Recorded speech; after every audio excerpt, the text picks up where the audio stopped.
الحمد لله رب العالمين والصلاة والسلام على سيد الأنبياء والمرسلين أما بعد فأعوذ بالله من الشيطان الرجيم بسم الله الرحمن الرحيم وهي الصلاة والسلام عليك يا سيدي يا رسول الله الصلاة والسلام عليك يا سيدي يا حبيب الله الصلاة والسلام عليك يا سيدي يا نبي الله وعلى آلك وأصحابك يا سيدي يا نور الله۔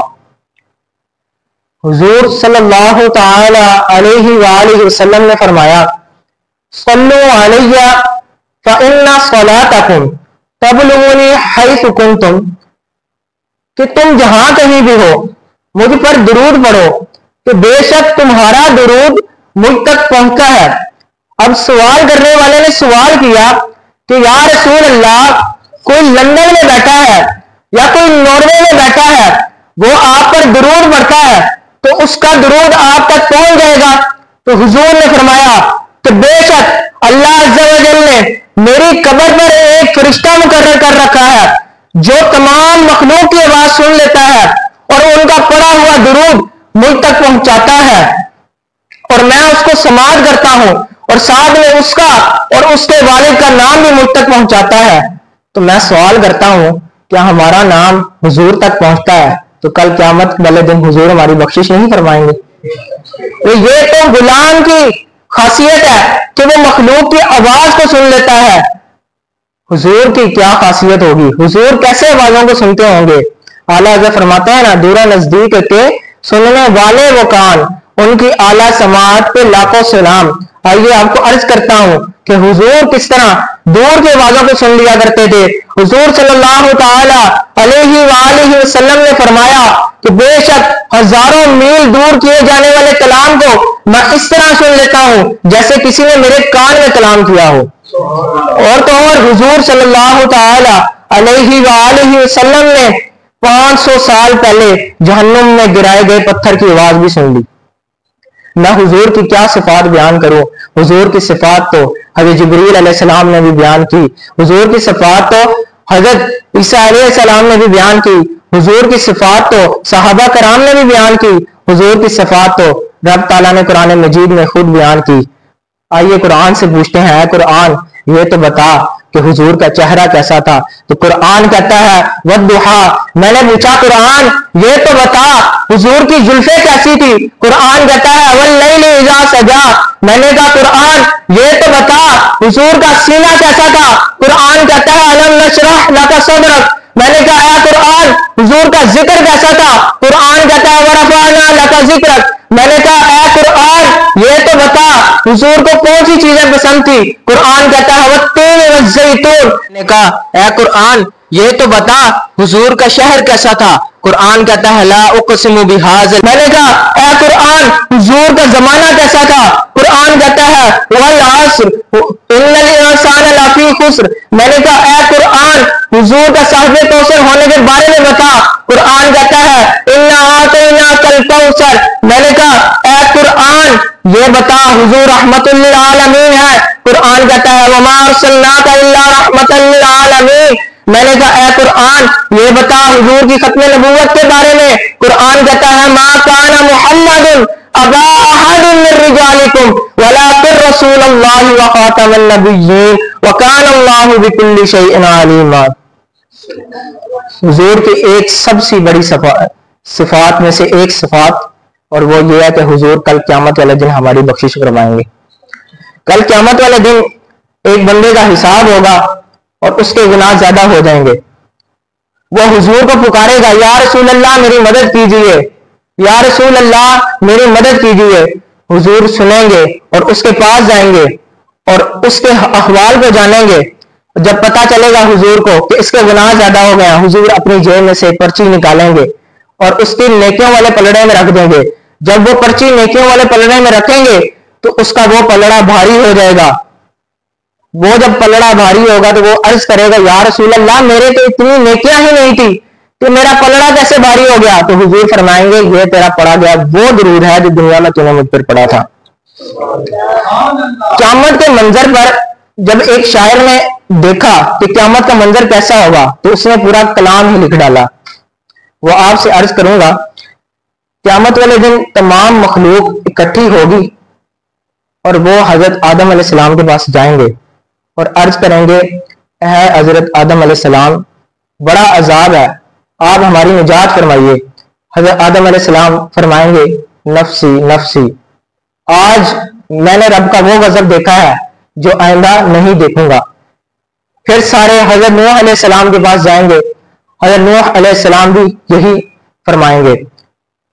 پھر حضرت عیسیٰ علیہ السلام, حضرت موسیٰ علیہ السلام جب حضرت عیسیٰ علیہ السلام کے پاس پہنچیں گے اور وہ بھی یہی کہیں گے کہ نفسی نفسی, آج میں نے رب کا وہ غضب دیکھا ہے جو نہ کبھی دیکھا تھا اور نہ کبھی دیکھوں گا.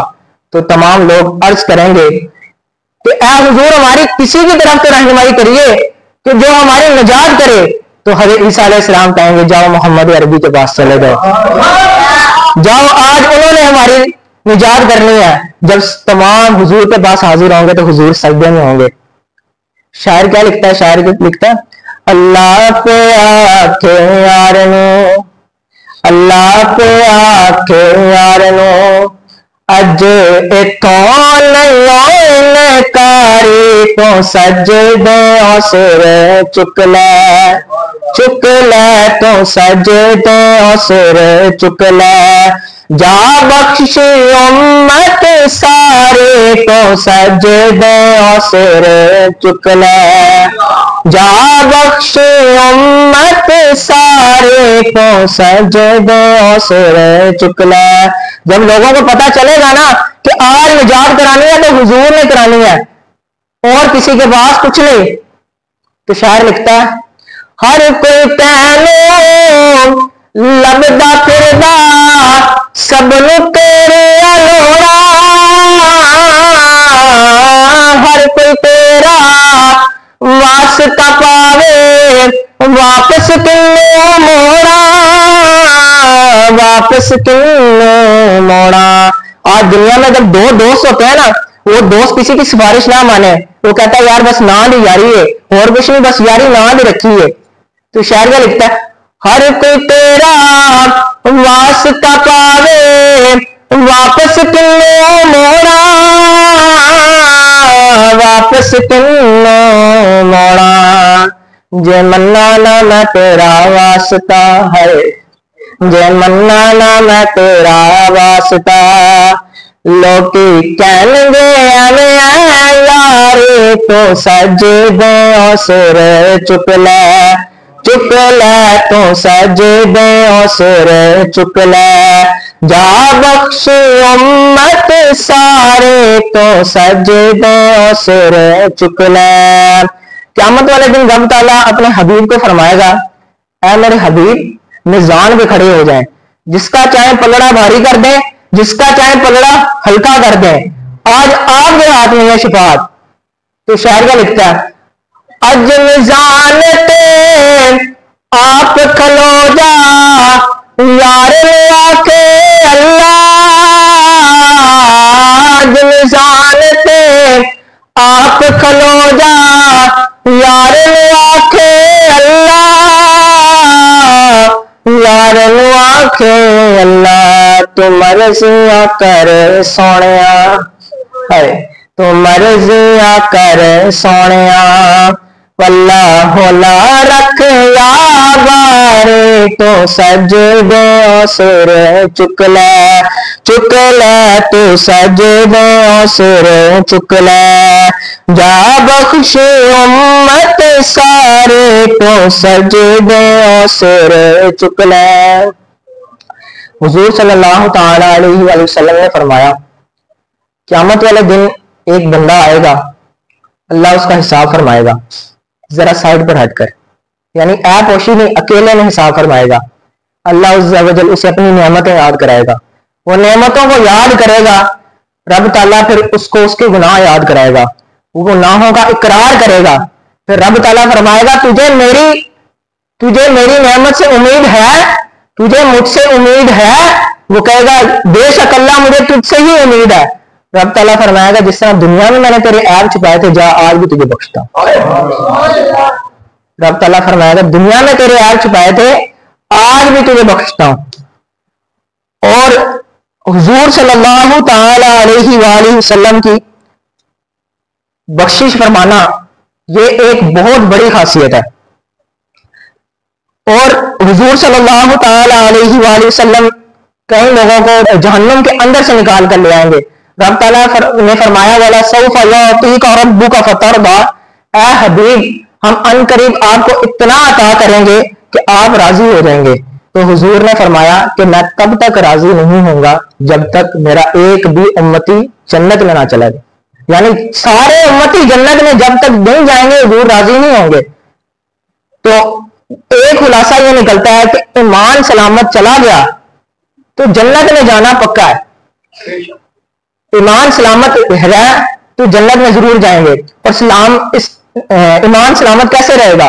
وہ ولی کامل کا دامن تھامنا پڑے گا۔ اور جب ولی کی ہم بات سنتے ہیں تو آج کل تو بہت ڈھونگی ولی پھر رہے ہیں، تو ہم قرآن سے پوچھتے ہیں قرآن یہ تو بتا ولی کیا چیز ہے؟ قرآن کہتا ہے قال الذی عنده علم من الکتاب انا آتیک بہ قبل ان یرتد الیک طرفک۔ حضرت سلیمان علیہ السلام اللہ کے نبی، اللہ عز و جل نے آپ کو پوری دنیا پر سلطنت عطا فرمائی، جن انسان پرندے جانور ہر ایک مخلوق پر آپ کو سلطنت حاصل ہوئی۔ آپ کا ایک پرندہ تھا ہدہد، وہ اڑ جاتا اور آپ کو خبریں لا کر دیا کرتا تھا۔ ایک دن ہدہد غائب تھا تو آپ نے اپنے غلاموں سے پوچھا یہ بتاؤ ہدہد کہاں ہے؟ تو غلاموں نے عرض کی کہ اے حضور ہمیں تو نہیں پتا بس گیا ہوا ہے۔ تو آپ نے کہا کہ اگر آج ہدہد کوئی خبر نہ لایا تو اس کو ذبح کر دوں گا۔ اتنے میں ہدہد آ گیا تو اس نے آگے عرض کی اے اللہ کے نبی میں وہ دیکھ کر آیا ہوں جس کی آپ کو ابھی خبر نہیں ہے۔ میں نے دیکھا کہ میں ملک شام سے شہر سبا کے اوپر سے جا رہا تھا، میں نے ایک عورت کو دیکھا جس کا نام بلقیس تھا اور وہ پورے شہر پر حکمرانی کرتی تھی، لیکن ایک بات ہے وہ سورج کی پوجا کرتی تھی۔ جب حضرت سلیمان علیہ السلام نے یہ بات سنی تو آپ نے ہدہد کو ایک خط لکھ کر دیا جس پر لکھا بسم اللہ الرحمن الرحیم، میں اللہ کا نبی ہوں اور تم سورج کی پوجا چھوڑ دو نہیں تو جنگ کے لیے تیار ہو جاؤ۔ اور ہدہد کو کہا کہ یہ لے جاؤ اور مل کر بلقیس کی جھولی میں ڈال کر پاس ہی بیٹھ جانا۔ جب ہدہد خط لے کر گیا اور ملکہ بلقیس کی جھولی میں ڈال دیا اور پاس ہی بیٹھ گیا، جب اس نے خط پڑھا اس پر لکھا تھا بسم اللہ الرحمن الرحیم، میں اللہ کا نبی ہوں اور میں تمہیں حکم دیتا ہوں کہ تم سورج کی پوجا چھوڑ دو نہیں تو جنگ کے لیے تیار ہو جاؤ۔ جب ملکہ بلقیس نے پڑھا اور اپنے وزیروں کو سنایا تو وزیر جذباتی قسم کے تھے، وزیروں نے کہا کہ ٹھیک ہے ہم جنگ کے لیے تیار ہیں۔ ملکہ بلقیس بڑی سمجھدار عورت تھی، اس نے کہا کہ جب دو بادشاہ آپس میں لڑتے ہیں تو شہر کے شہر تباہ ہو جاتے ہیں۔ اس نے کہا میں حضرت سلیمان علیہ السلام کو آزماؤں گی، اگر یہ سچے نبی ہوئے تو میرے تحفے قبول نہیں کریں گے اور اگر یہ ایک بادشاہ ہوا تو میرے تحفے قبول کر لے گا۔ اور ایک ملکہ بلقیس کے تخت کے بارے میں کہا جاتا ہے کہ ملکہ بلقیس کا تخت 80 فٹ لمبا 40 فٹ چوڑا اور ٹنوں کے حساب سے اس کا وزن تھا اور جس کے اوپر وہ بیٹھا کرتی تھی۔ تو اس نے حضرت سلیمان علیہ السلام کے پاس 500 لونیاں، 500 غلام اور 500 اونٹ بما ساز و سامان بھیجے۔ اتنے میں ہدہد نے بھی وہ بات سن لی تھی، اس نے بھی حضرت سلیمان علیہ السلام کو خبر دے دی، وہ بھی اللہ کے نبی تھے، انہیں تو پہلے ہی پتہ لگ گیا۔ حضرت سلیمان علیہ السلام نے ان سارے تحفوں کو رد کر دیا اور دوبارہ خط لکھا کہ اے ملکہ بلقیس اگر اب تو ایمان نہ لائی تو جنگ کے لیے تیار ہو جا۔ جب ملکہ بلقیس نے دوبارہ وہ خط پڑھا تو اس نے دوبارہ خط لکھا اور اس نے لکھا کہ اب میں آپ کے پاس آ رہی ہوں، ایمان لے کر آؤں گی۔ جب وہ چلی تو قرآن کہتا ہے کہ جب وہ 3 میل کے فاصلے پر تھی، 3 میل کے فاصلے پر، تو حضرت سلیمان علیہ السلام نے اپنے درباریوں سے کہا کہ تم میں سے کوئی ہے جو ملکہ بلقیس کا تخت مجھے یہاں تک لا دے؟ تو قرآن کہتا ہے اس نے ایک جن بولا قال عفریت من الجن انا آتیک بہ قبل ان تقوم من مقامک، کہ اے حضور میں آپ کی مجلس ختم ہونے سے پہلے لا دوں گا۔ بہت بڑی بات ہے ایک ملک سے دوسرے ملک میں تخت لانا، اور تخت بھی 80 فٹ لمبا 40 فٹ چوڑا 20 فٹ اس کی موٹائی تھی، اور اس پر سونے جواہرات کے کام ہوا تھا اور وہ 7 کمروں کے پہرے میں تھا۔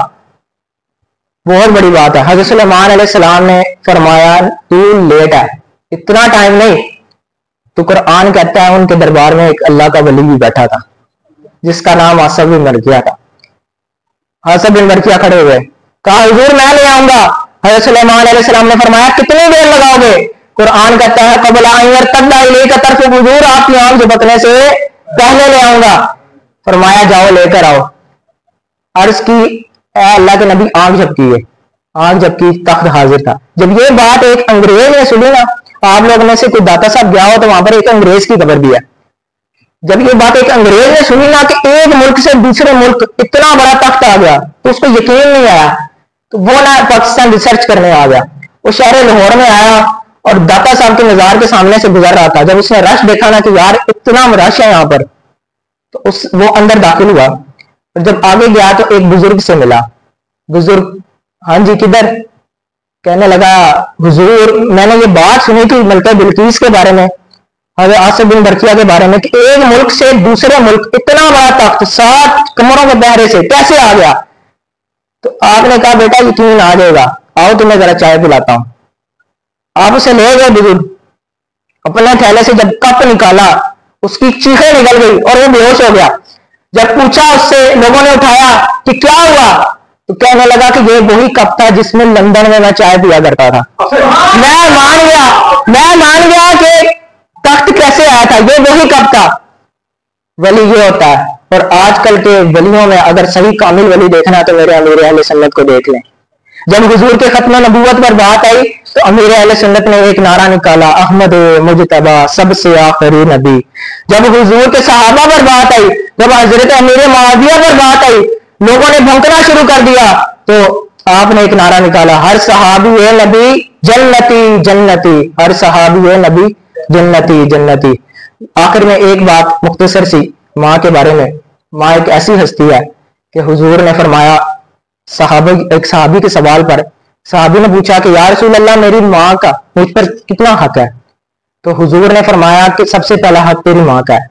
پھر پوچھا, اس کے بعد پھر حضور نے فرمایا کہ پھر تیری ماں کا. پھر پوچھا, پھر فرمایا پھر تیری ماں کا ہے. پھر چوتھی بار جا کے پوچھا تو فرمایا تیری باپ کا ہے.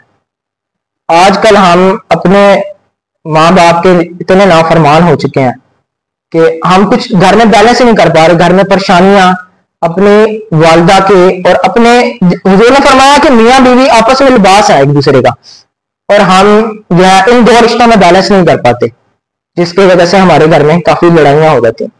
تو عرض یہی کرنا چاہتا ہوں کہ حضور کی اگر حدیثوں کے مطابق ہم اپنی زندگی کو گزاریں گے تو انشاءاللہ کامیابی حاصل کریں گے. اللہ عز و جل سے دعا ہے جو پڑھا جو سیکھا اس پر عمل کی توفیق عطا فرمائے. آمین بجاہ نبی الامین.